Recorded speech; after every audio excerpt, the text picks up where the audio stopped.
Hi, Dr. Lim here. Today, we shall talk about the author of Shang LUN and some historical background when the book was written. Shang LUN was written between 200 and 210 CE, just before the collapse of the Han Dynasty.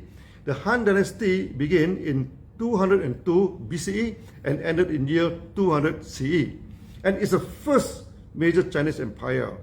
Due to the great achievement of this dynasty, even today, sometimes Chinese still refer to themselves as Hanzhen or Han people. Japanese call the Chinese writing as kanji.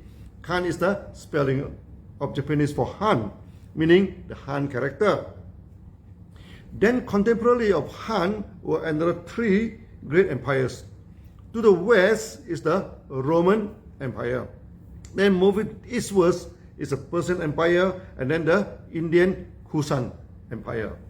From archaeological finding, they have found the Roman coins in ancient China, meaning that the trading has been extended as far as Roman and even Egypt to the Silk Route along the He-Tao corridor, which is sandwiched between Tibet Plateau and Mongolia. In the early years of the Han Dynasty, war broke out between the Chinese and the Tatar.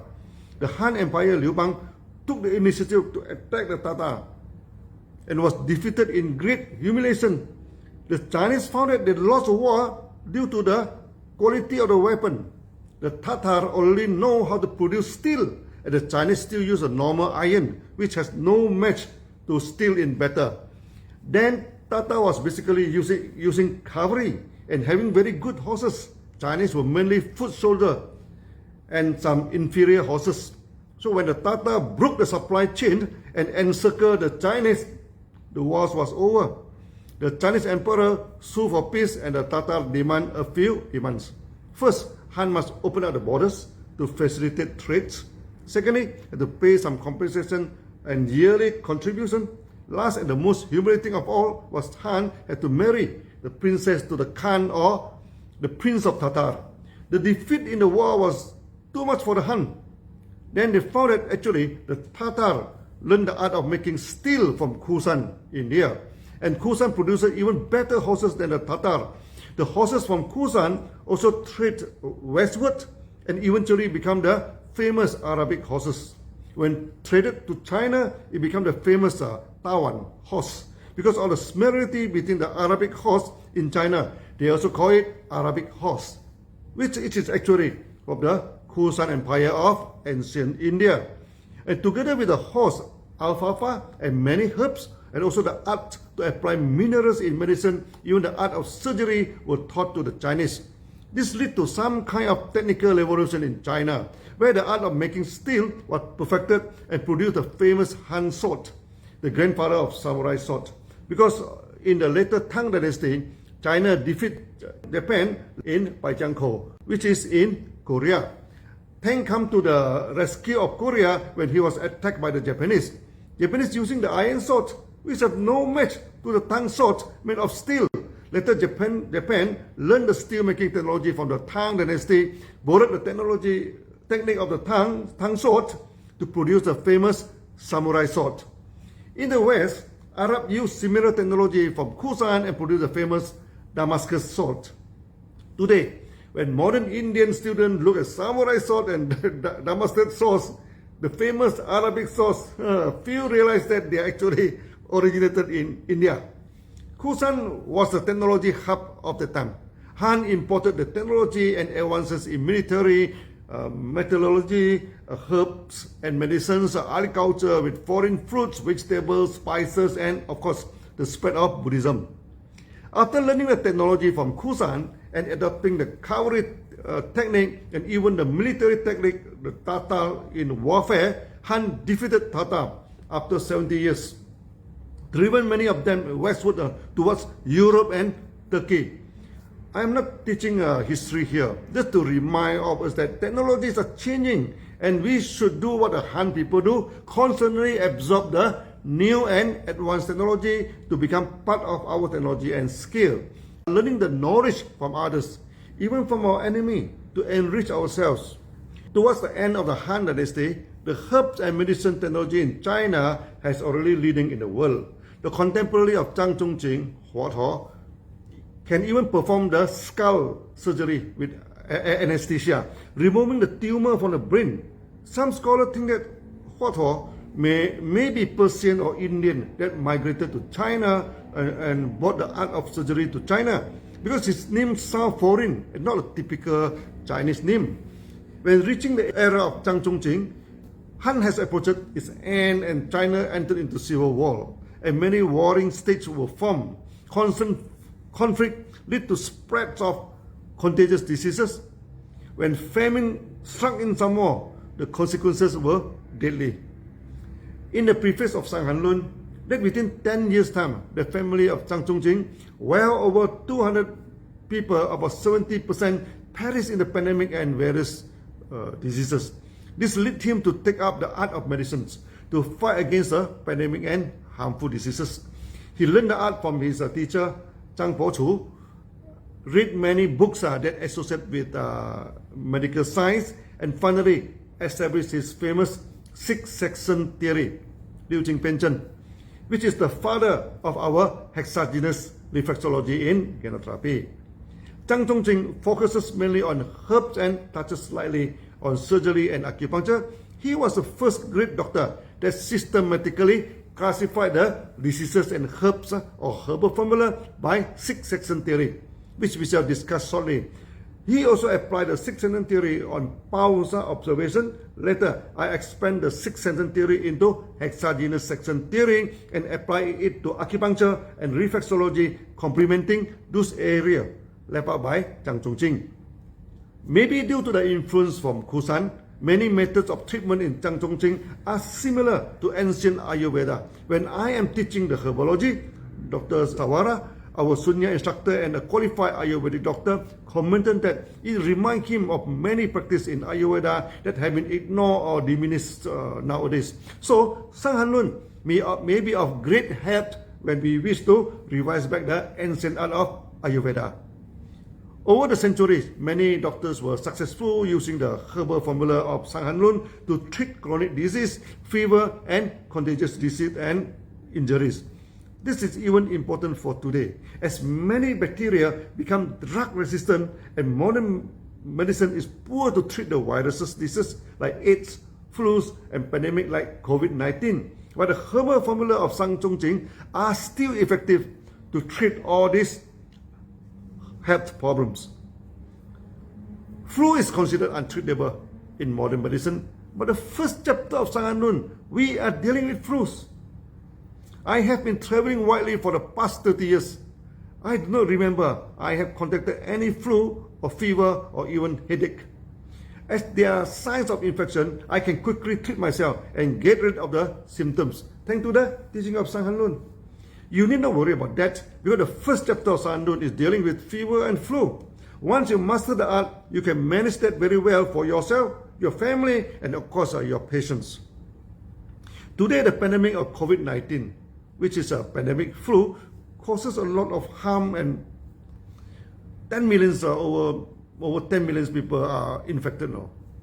If the art of Shang LUN is widely taught to the world, I believe this problem can be effectively handled. And China has effectively combated the COVID-19, applying the herbal formula of TCM, where the basic formula is from Shang LUN.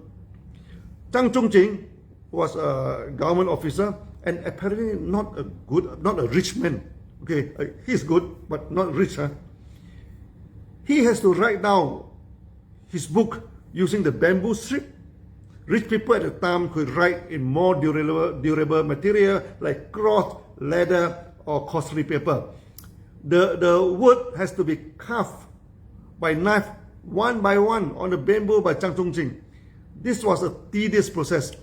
Whenever I feel tired from studying Shang LUN or preparing the lecture notes of Shang LUN, when I imagine deep into the night under the faint of oil lamp, Zhang Zhongjing carving his teaching tediously on the bamboo, words by words, taking many years to complete the book, all my tiredness disappear and I can continue working.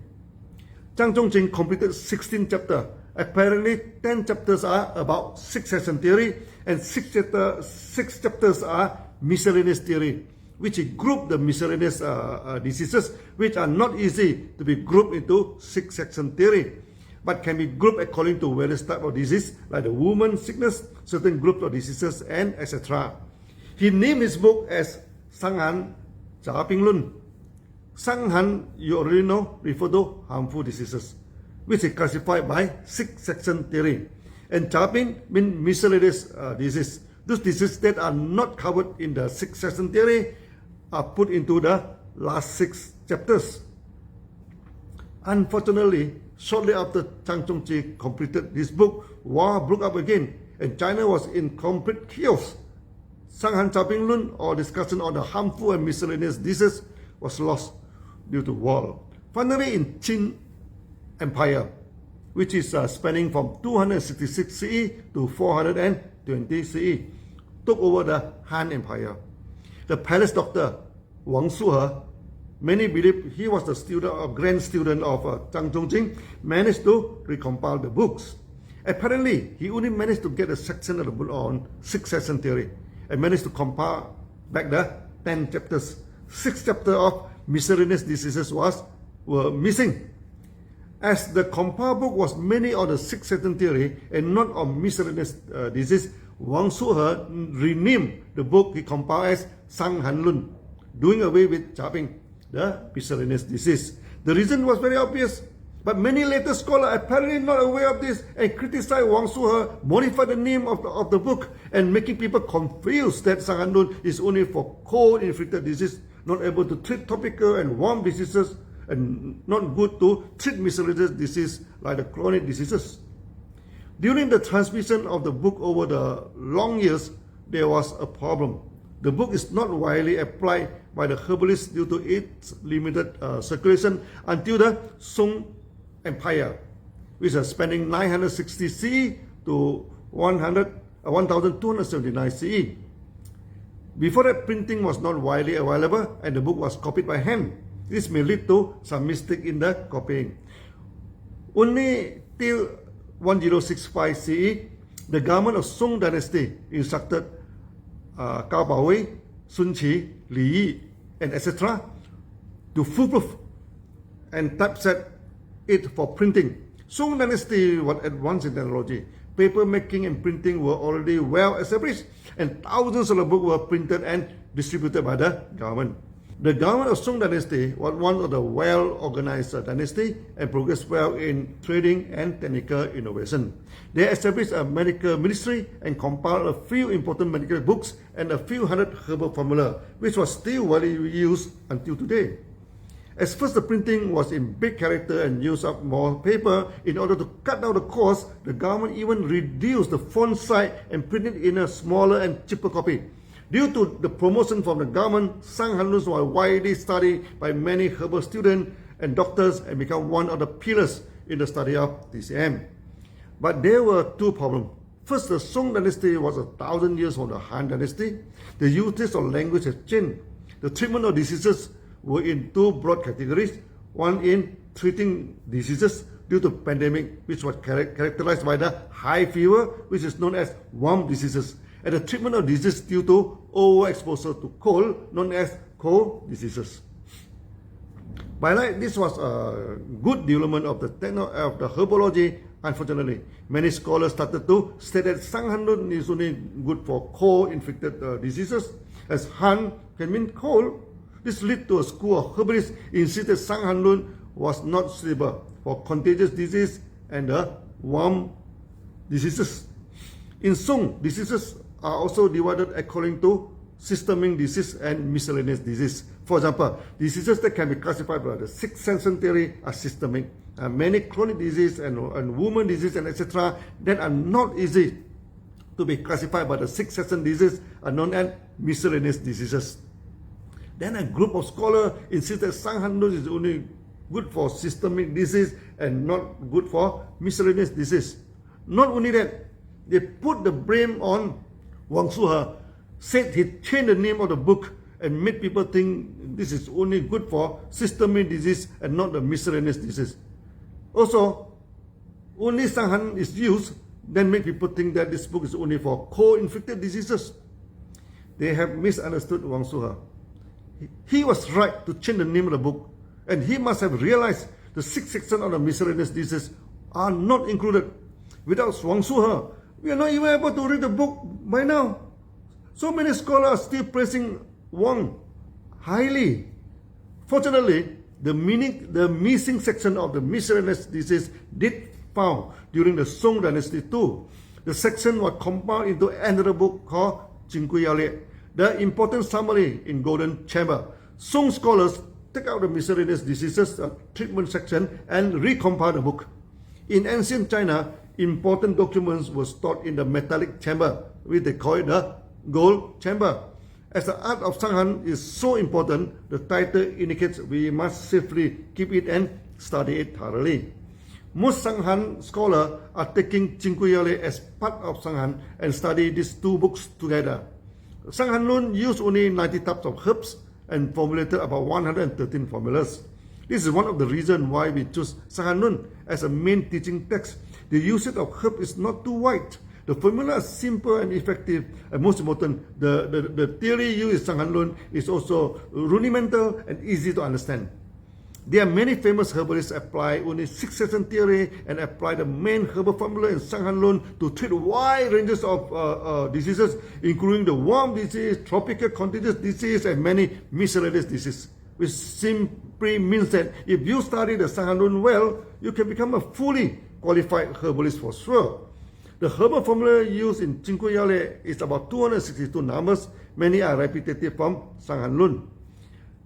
I have expanded the 6 section theory of Zhang Zhongjing into hexagenous section theory and include all the miscellaneous diseases, which otherwise are put outside the classification of 6 section theory. I have recompiled the classification of the herbal formula from both the books and put all of them together in one single book, which we shall study after the end of Shang Han LUN. The greatest contribution of Shang Han LUN are in 2 areas. First is a systematic classify the disease into 6 sections, and hence the treatment of similar sections, the method are similar. That greatly facilitate the formulation of herbal formula and usage of herbs. This is the first book of diagnosis and apply the principle of reflexology, treating the body according to the affected section and not so much as treating the diseases. Second contribution of the book is on the diagnosis technique, the taking of pulse, observation of mental and physical state, and etc. Okay, laid the solid foundation for the future diagnostic method and system. This diagnosis system is still widely used today, and in some area even more advanced than the present-day medical system. For example, fever are classified into external disease or exogenous fever, intermediate disease, the enterogenous fever, and internal fever, the endogenous fever. The treatment are not the same. Many fever patients, even in modern hospital, suffer a lot because the treatment of fever is basically the same in hospital, whereas the external and internal that inflicted a lot of suffering on the patient, sometimes treated wrongly and can be fatal. We should not think that the book is almost 2,000 years old now. Maybe it is not comparable to the modern medical system. We do agree medical science has improved a lot during modern science technology, and we never against the modern diagnosis and classification of diseases. But over the years, we do see how some therapists or doctors mistreated the patients due to ignorance of the hexagenous section theory, inflicted untold agony on the patients. Hence, the promotion of Shang Han LUN and his great son, the genotherapy, is absolutely necessary. In advanced genotherapy, we do replace many Chinese herbs with modern vegetables. As Chinese herbs are not widely circulated and restricted by medical law in many parts of the world, but no one can stop the eating of day-to-day veggie. That is the first enhancement I make to Shang Han LUN. I also expanded the 6 section theory, which normally is not inclusive of miscellaneous diseases, into a wider hexagenous section theory, which can include all types of diseases. That is the second enhancement I made to Shang Han LUN. Least but not less, Shang Han LUN did not touch much on acupuncture and reflexology. I apply the hexagenous section theory to acupuncture, cupping, reflexology, and etc. This greatly simplified the study of acupuncture, and we can train an acupuncturist in the shortest time possible. This we shall cover in the teaching of hexagenous section theory. Please go back to my previous video on hexagenous reflexology, which we are going to use again and again in the study of Shang and LUN and herbology. That's all for today, folks. See you again. Bye-bye.